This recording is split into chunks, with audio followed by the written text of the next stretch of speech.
According to the internet, we're supposed to have team meetings with our team weekly. But according to anyone who has ever worked a corporate job, meetings are the worst, meetings are a waste of time, and meetings are the gateway drug to bureaucracy. So how do we reconcile those two pieces of advice in a world where we need meetings, but meetings are also the devil?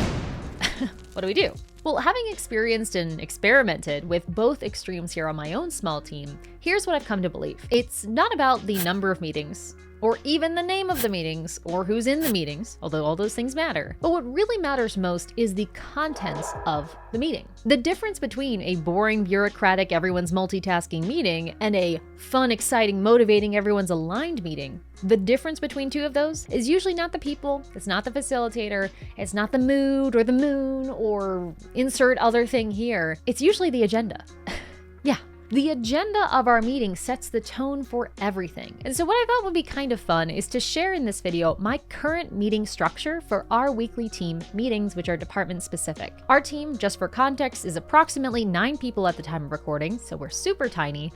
But the way we have been running these meetings has been something I've been iterating for the last 2.5 years, really since we started hiring employees for the first time. By no means is what I'm about to share the perfect team meeting agenda. I mean, Google that, I'm sure someone's gonna prescribe their crap to you. But all I'm doing by sharing this is just to share what's working for us right now. I fully expect in a year or two I'll come back, make this video again, and things will have changed because these are constantly evolving based on our team. But I do hope this will be a helpful example for you.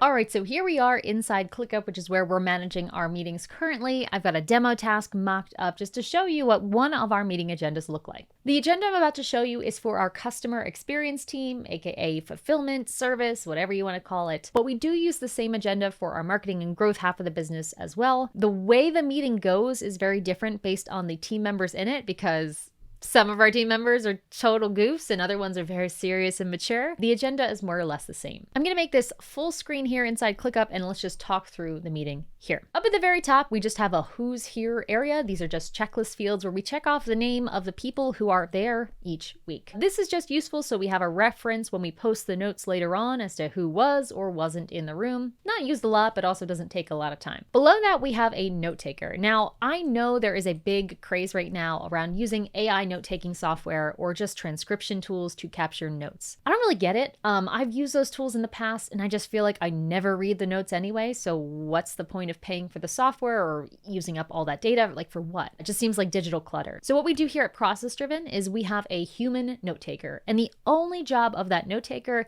is to capture key decisions or key talking points that were somehow missed when we prepared the agenda. This person's job done right shouldn't take more than a few minutes throughout the meeting, and it's just one singular person who's accountable for capturing action items or making sure that they're captured by others, and then posting the notes. Not really intense, not a full secretarial duty by any means. We use the @ symbol here to tag whoever our note taker is at the beginning of each meeting, and it rotates every week, excluding the facilitator. Below that, we have an icebreaker. Now, I hate the term icebreaker. It just reminds me of summer camp or college orientation, just like, terrible. However, this icebreaker section has turned out to be a lot of fun. The way we typically do this is we have one person who brings a question for each meeting and we just talk about it. Sometimes it's, what are you going to do this weekend? Other times it's what's something funny on your desk. Other times it's what would you be doing in life if you weren't doing this? Usually things to get to know each other on a deeper level, not so much like awkward, we don't know each other at all kind of icebreakers, but more about just going that layer deeper outside the professional. One thing that's a bit weird about ProcessDriven, because we are fully hybrid and remote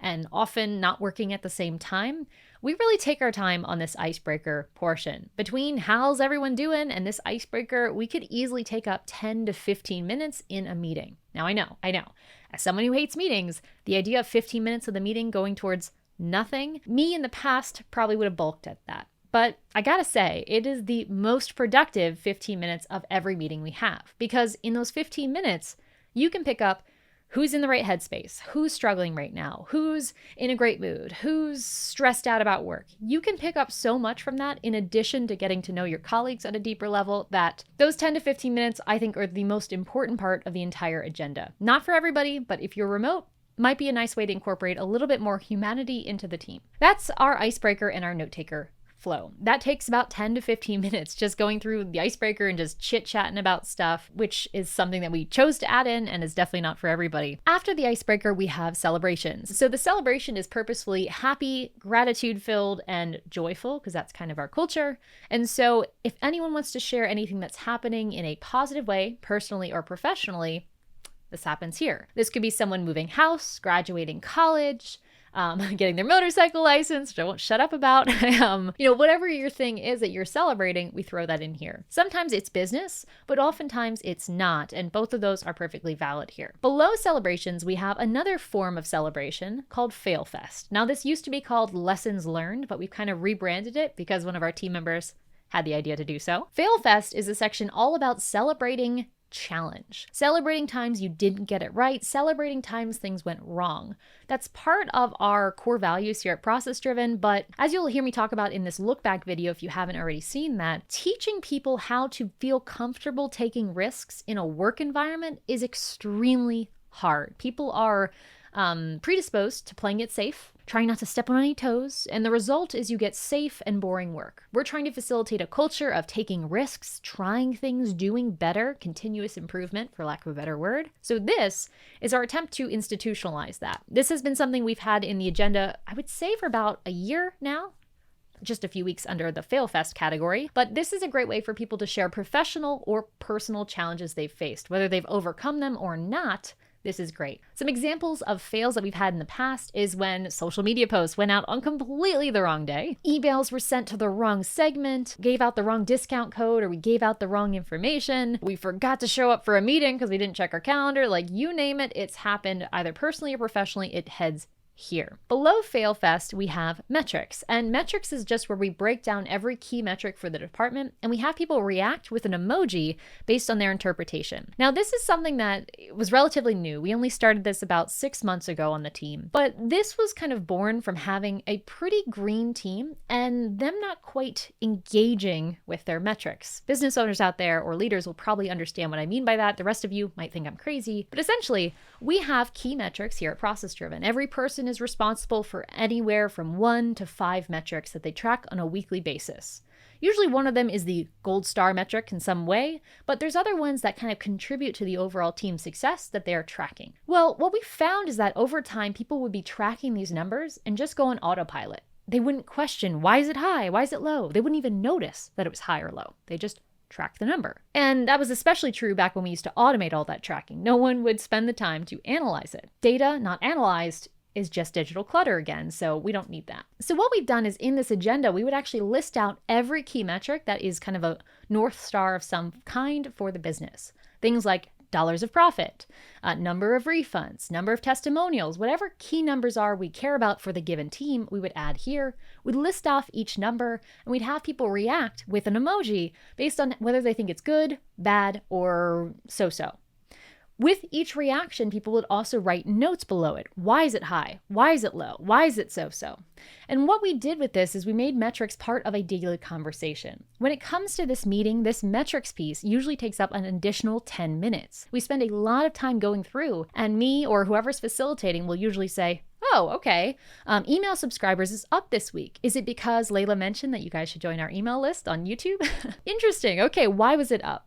Why was it down? Why was it this? Why was it that? And basically what we're trying to do is lead by example of how to be curious about key metrics. When we started implementing this, the number of questions we would start getting from the team of, how do I find out that? How do I investigate correlation? These conversations were so fruitful that we just kept this as part of the meeting ever since we started it. The best part is because this key metrics thing is just reactions with emojis, it's super fast for people to fill out for just, 5 to 10 metrics on here. And it allows us to have a visual indicator of are we winning or losing. So moving on from metrics, we have capacity check-in. Capacity check-in is just us checking in on human capacity. Now, we use a work management software here at ProcessDriven called ClickUp. We actually also use SmartSuite and a bunch of other tools that all work together. But even with all of the great tools that show you what people are working on and how many tasks they have on their plate in real time, you still don't really know how someone's doing. They could have 5 tasks, but be in a terrible headspace, and so those 5 tasks feel impossible. Or they could have 10 tasks tasks and be in an amazing headspace with the best caffeine available, and they just fly through it. Number of tasks, time estimates, none of that really tells us how someone's doing perfectly accurately. But if we match that data with asking somebody, hey, how are you doing? The combination of those two things will generally give us a pretty accurate read on who needs help and who doesn't. So inside Capacity Check-In, we have 3 questions, kind of basic Scrum questions, and below it we have a little bullet for each person's name. Now, I just have mine in this example, but picture everyone's name here. In emojis or words, we ask someone to share how they are feeling overall. This could be emotionally, this could be mentally, this could be physically, whatever. For some people, they'll write a paragraph here explaining everything about how they're doing right now. For others, they'll just have a smiley face. The reason we include emojis as an option here, by the way, is just to keep this agenda easy to fill out and really, really fast. Below that, we have how full is your plate. Essentially, we just want to know, do you need help with anything? Are you busy? Are you not busy? Do you have time to help out others? Usually folks will respond with great, perfect, 50%, 100%, 200% to just let us know how full their plate is. I know sometimes when I'm swamped, I will just come in here and I will just get a picture of a horse and just say I've got an entire horse on my plate to say that it's just way too busy right now. Below that, we have a question of, is there anything standing in your way?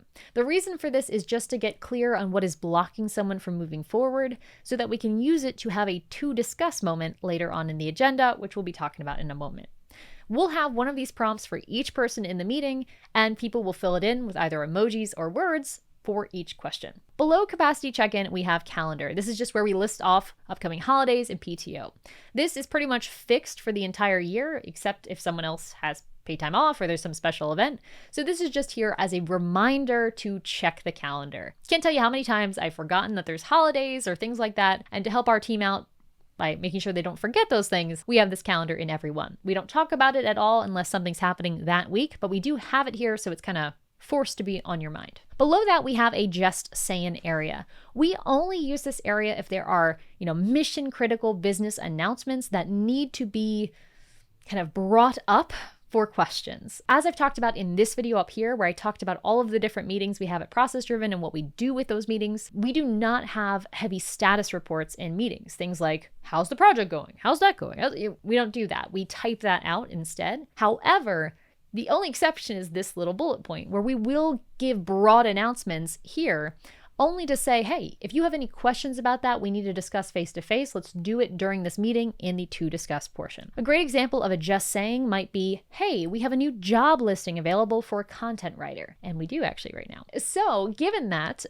if anyone has any referrals or any questions about the content writer position, please let me know now.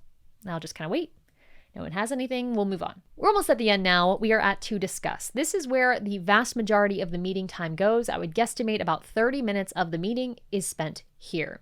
This is where people bring up discussion points that need to be figured out or solved by the end of the meeting. Usually in each meeting, which we have weekly, there is about 2 to 3 discussion points. Things like, what happened to that promo code? Why isn't this page working anymore? How do we want to handle people who want this special exception? The reason we only have 2 to 3 to discuss per week is because we do a lot of communication asynchronously, meaning just messaging back and forth. That's way more efficient, saves a lot of time. We only bring things to discuss when they've been ping-ponged back and forth too often via text, or if they're just too hard to type out. As you'll see, we once again use emojis to distinguish what needs to be discussed today versus what can wait, and then we just kind of go in order of priority to knock out the whole to discuss list. Very rarely would we get through a to discuss period and not wrap up all the discussion points, and as we go through, we would make notes of the key decisions, add that information into this discussion section, post the notes, and we would move on with a blank slate for the following week. To discuss for us is a lot like the IDS structure you might have heard about in an EOS level 10 meeting. If you don't know what that is, just Google it. It's a very, very structured meeting agenda you can steal. Right here is decisions and actions. This is really not an area we talk about at all. This is just a dumping ground for people to keep track of tasks that came up from the meeting. For example, take out the trash might have been discussed in this meeting. Because we use ClickUp, we frequently use the feature of highlighting text and turning it into a task in order to bring that into our to-do list. That's all this section is. It's just a note-taking area. Now, the very last section of this meeting is also not really a meeting agenda, and this is to end the meeting on a high note. Now, I think the team created this as a joke just this past week, but it was in here when I went to do this video, so I'm just going to include it. Frequently, our meetings have been pretty, focused, right? We've had a lot of stuff to go through in decisions and actions. And so at the end of a meeting, I would ask the team, all right, so who's got an inspirational quote or a dad joke to tell me in order to end this meeting? The whole idea being before we could all leave, we had to leave with like a smile on our face and a good attitude. And so I figured, why not throw a dad joke in there? Well, when I asked that to the team, I kid you not, Monica, who I'm going to call out by name here, when I asked for what inspirational quote they had to end the meeting, her inspirational quote was inspirational quote. She literally put the word inspirational quote in quotes. And it has since become a recurring joke on the theme, but it has also made it very clear to me that our team needs to up their joke arsenal. And so I guess now this is part of our weekly meetings here. I believe the one today was, what was it? To be frank, I'd have to change my name. Credit Montana. Nice one on that one. But hey, that's how we wrap up our meetings now, for the CX team at least, to just make sure we're always ending on a high note. Now, this whole meeting that I just ran you through here, this whole agenda runs about 55 to 60 minutes. There are weeks like today where we end at 45 minutes, but most of the time we use the full 60 minutes, even if that just means we spend more time on celebrations, connecting, and joking around. I know it's not for everybody, but to me, that's a really important part of culture building. And it's fun too. You work so hard, you might as well have some laughs with the people you work with. Now, if you'd like to get inspired by what other people are up to and other people's agendas and process building geekery things, be sure to join our Facebook group, which I'm mentioning in the description below. Inside that Facebook group, you can connect with other people in our audience and swap notes about topics like this. However, if you're not a Facebooker, or if you're just impatient, you can also help us out here by leaving a comment below with your meeting agenda.